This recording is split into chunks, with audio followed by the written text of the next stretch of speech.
দর্শক, আবারও চলে এলাম ধানমন্ডির শফিউদ্দিন শিল্পালয় আর্ট গ্যালারি। এখানে শুরু হয়েছে অনিন্দ প্রাক্তন শিরোনামে একটি দলীয় ছাপচিত্র প্রদর্শনী।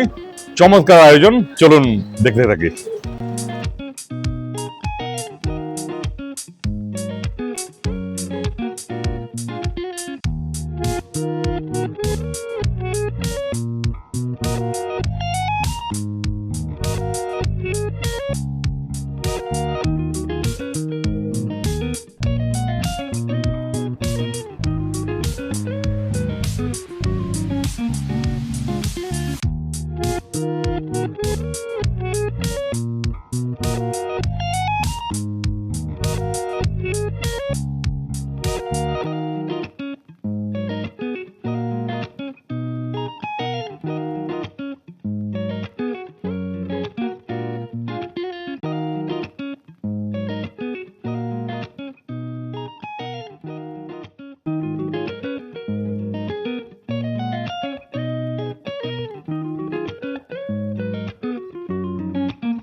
দর্শক, এখন আমরা কথা বলবো খুলনা বিশ্ববিদ্যালয়ের প্রিন্ট মেকিং ডিপার্টমেন্টের চেয়ারম্যান প্রফেসর নিহার সিনহা স্যারের সাথে।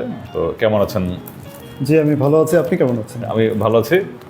আসলে আপনাদের চমৎকার যে আয়োজন, অনিন্দ প্রাক্তন শিরোনামে যে প্রিন্ট মেকিং এক্সিবিশন চলছে, খুবই চমৎকার আয়োজন, দেখতে ভালো লাগছে। তো এটা সম্পর্কে একটু জানতে চাচ্ছি।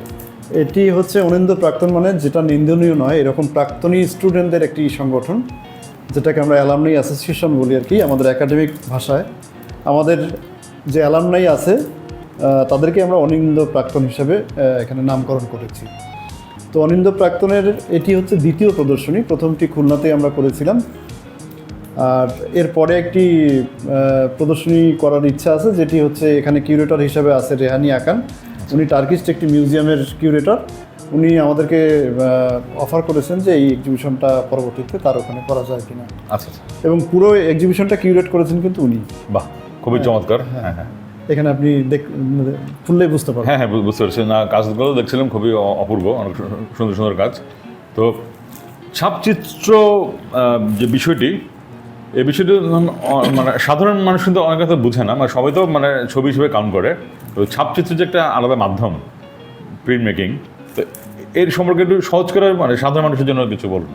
আচ্ছা, প্রিন্ট মেকিং যে বিষয়টা অনেকের কাছে দুর্বোধ্য মনে হয়, সেটার কারণ হচ্ছে যে ড্রয়িং পেইন্টিং আমরা যেটা দেখি সেটা সরাসরি তুলি দিয়ে ক্যানভাসে আঁকা হয়।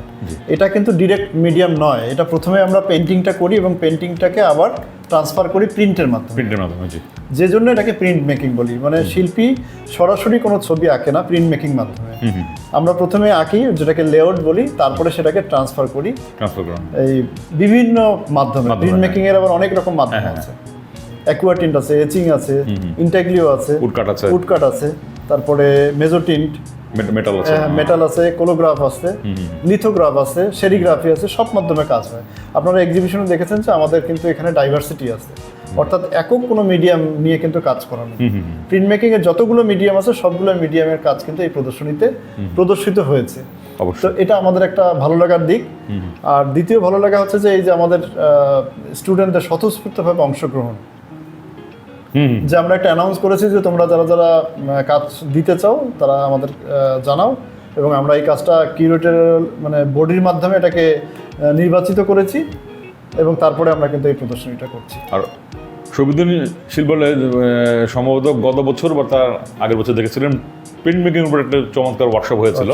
তো সেখানেও বিভিন্ন জেলার ছাত্ররা এসেছিল, কাজ জমা দিয়েছিল। তো তখন আমরা দেখেছিলাম খুলনার অনেক ছাত্ররা খুব, এবং তারা খুব ভালো করেছিল।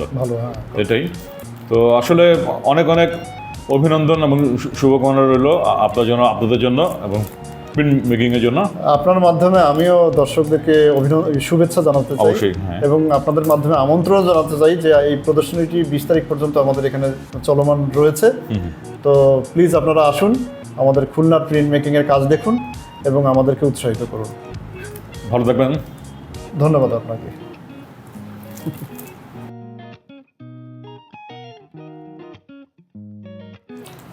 দর্শক, এখন আমরা কথা বলবো খুলনা বিশ্ববিদ্যালয়ে প্রিন্ট মেকিং ডিপার্টমেন্টের লেকচারার আশরাফুল আলমের সাথে।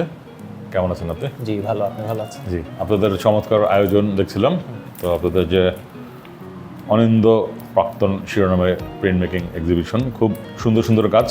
তো আপনার সম্পর্কে একটু জানতে চাই, আপনার ছবি আঁকার সম্পর্কে, আপনার প্রিন্ট মেকিংয়ের আসার যে আগ্রহটা, কেন প্রিন্ট মেকিংয়ে আসলেন, এবং প্রিন্ট মেকিং নিয়ে দর্শকদের জন্য যদি কিছু বলেন। আচ্ছা, আমি মেইনলি ঢাকা বিশ্ববিদ্যালয় চারুকলা অনুষদ প্রিন্ট মেকিং ডিপার্টমেন্ট থেকে অনার্স মাস্টার সম্পন্ন করেছি। এরপরে আমি 2022-এ খুলনা ইউনিভার্সিটিতে খুলনা প্রিন্ট মেকিং ডিসিপ্লিনে জয়েন করেছি অ্যাজ এ লেকচারার। তো এই যে একটা জার্নি আমার 13 সাল থেকে এখন পর্যন্ত 26 সাল থেকে, তো প্রিন্ট মেকিংটা আসলে আমার সাথে ওতপ্রোতভাবে জড়িত হয়ে আছে। তো আমি মেইনলি বেশিরভাগ প্রিন্ট মিডিয়াতে উডকাট নিয়ে বেশি কাজ করি। তো উডকাট মিডিয়াটা দেখা গেছে আমরা প্রথম 4 বছরে সব মিডিয়াতেই কাজ করি, যে মিডিয়াটা সবচেয়ে বেশি আমি স্বাচ্ছন্দ্য বোধ করি ওই মিডিয়া থেকেই পরবর্তীতে আর কি মাস্টার্স থেকে শুরু করে সবসময় কাজ বেশি করা হয়।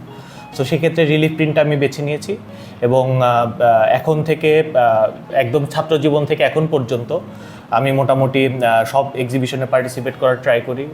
খুব রিসেন্টলি আমার একটি কাজ যেটা এই এক্সিবিশনে শো হচ্ছে সেটা তাইওয়ান প্রিন্ট বিএনএলেও চান্স পেয়েছে।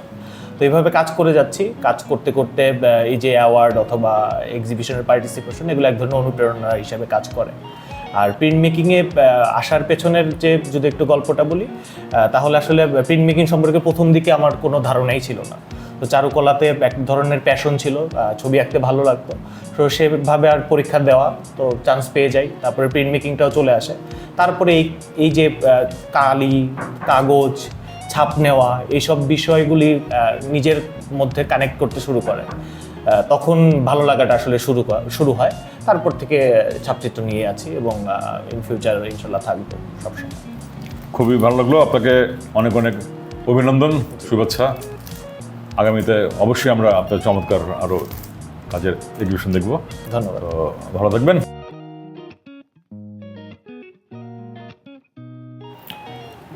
দর্শক, এখন আমরা কথা বলবো খুলনা বিশ্ববিদ্যালয়ের প্রিন্ট মেকিং ডিপার্টমেন্টের অ্যাসোসিয়েট প্রফেসর পলাশ বরণ বিশ্বাস দাদার সাথে। দাদা কেমন আছেন? জি, ভালো আছে। আপনাদের চমৎকার আয়োজন, অনিন্দ প্রাক্তন শিরোনামে যে প্রিন্ট মেকিং চলছে এক্সিবিশনটা, খুব সুন্দর সুন্দর কাজ। তো আপনার সম্পর্কে একটু দর্শকদের বলুন এবং আপনাদের যে আয়োজনটা সম্পর্কে একটু বলুন। আচ্ছা, একদম প্রথম থেকেই আমরা যদি বলি, অনিন্দ প্রাক্তনের প্রথম এক্সিবিশনটা আমরা খুলনাতে করেছি। তো সেই খুলনাতে করার পরে আমাদের মনে হয়েছে যে আমরা স্বাভাবিকভাবেই খুলনাতে আমরা যে ধরনের দর্শক পাই সেটা একটা মানে একদম সেই অঞ্চলেরই, ফলে ঢাকায় নিয়ে এসে আসলে দেখানো এবং আমাদের স্টুডেন্টদের মধ্য থেকে আসলে ওই কনফিডেন্সটা গ্রো করানো যে তারা আসলে মানে দেশের একটা প্রান্তে বসে যেটা ভাবছে সেটা কিভাবে আসলে সেন্টারের সাথে যায় বা কেন্দ্রকে কিভাবে একদম পেরিফেরির সাথে লিঙ্ক করা যায়, এটা একদম আমাদের প্রথম কনসেপ্ট ছিল।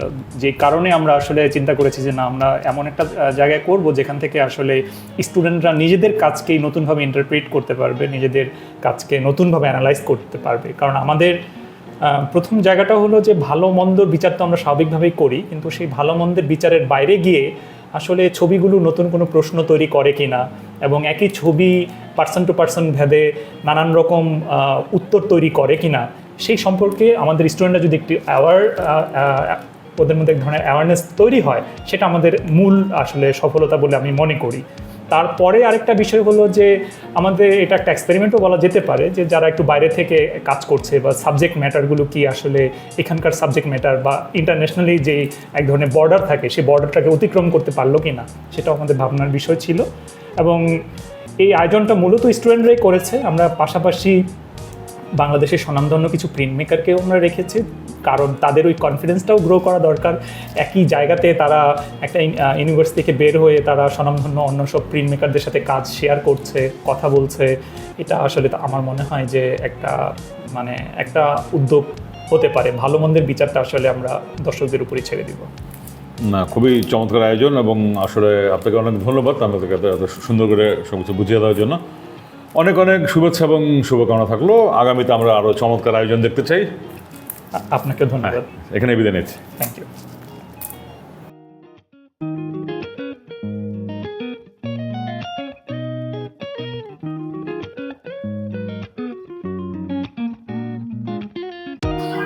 দর্শক, শফিউদ্দিন শিল্পালয় থেকে আজ এখানে বিদায় নিচ্ছি। দেখছিলাম চমৎকার একটি এক্সিবিশন।